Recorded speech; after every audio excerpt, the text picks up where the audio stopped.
We're here live on location today at NASA Space Center Houston to get to the bottom of some very intriguing questions.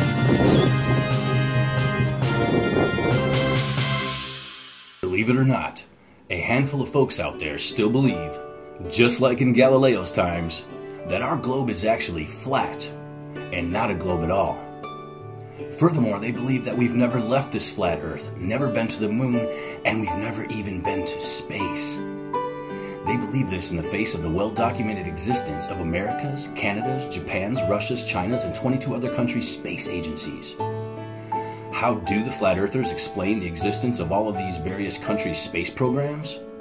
Well, every one of these countries is in cahoots, secretly working together to continue fooling the public into thinking we've actually been to space. Of course, planet Earth's top minds could not all agree on one universally accepted standard of measures for our world, but they could all agree on needing to spend billions and devoting their entire lives to tricking the public into thinking our world is round. It makes sense. So if you've never really been to space, how does this account for the existence of the International Space Station, the ISS? Well, it doesn't really exist either. Of course. Do they hold this position despite the fact that you can see the ISS on a clear night with your own eyes from the Earth? Yes, they do. Even if you see the ISS through basic binoculars from your own backyard with your own eyes, what you are really seeing is no more than a Hollywood movie prop, just suspended up there in low orbit to fool us all. You have seen the Trek Wars movies, right?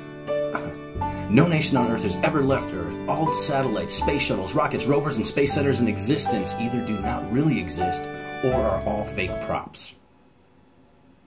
So according to many flat Earth theorists, this suit doesn't really exist. So here's a little something that I heard, and it concerns the shape of the Earth. Some folks think it's flat as hell, not round at all.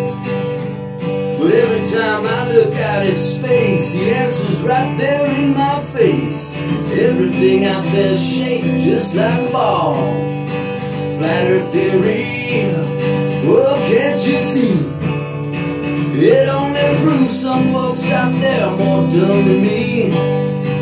Flat Earth theory, wrong since 500 BC, only makes me lose faith in humanity. So what about the impenetrable barrier of the Van Allen radiation belt? This is a question often asked by flat earthers who have very little knowledge of high-energy particles, electromagnetic waves, or even radiation itself. They claim none of the 6 fake moon landings ever happened because there's no way to pass through the Van Allen belt.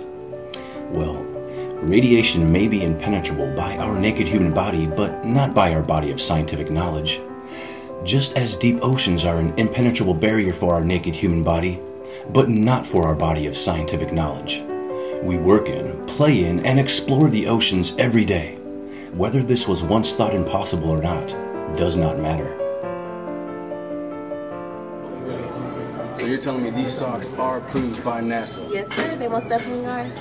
NASA approved space socks tomorrow in your face.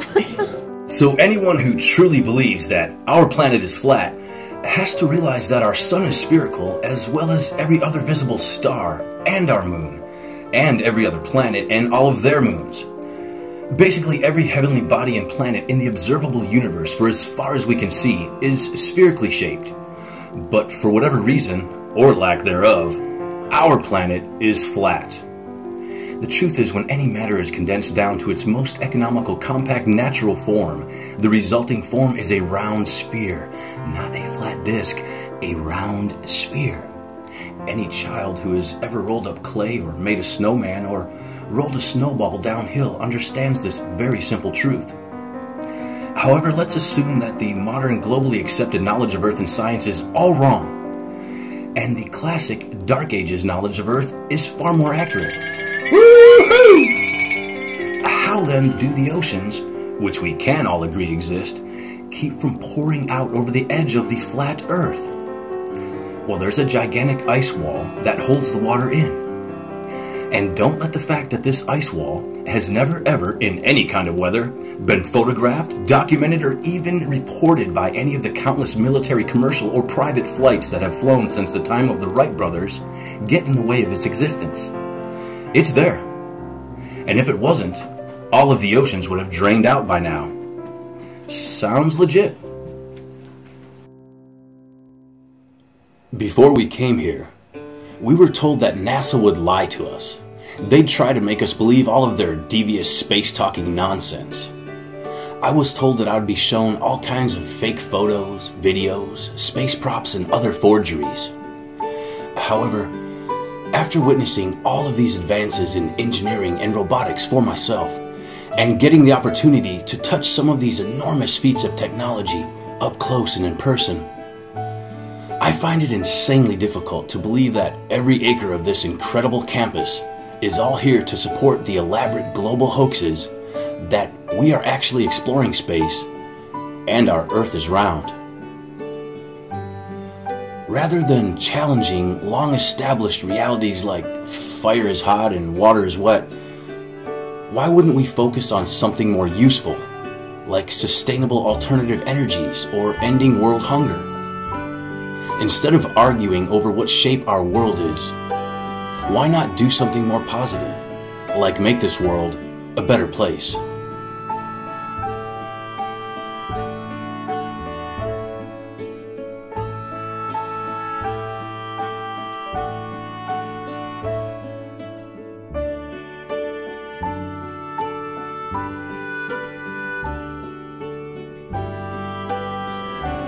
So just what did we learn here today? We learned that space is in fact real. The Earth is round, and we have in fact been to the moon several times. We've also learned that because of the flat Earth theorist, failure, unfortunately, is an option. Thanks for watching.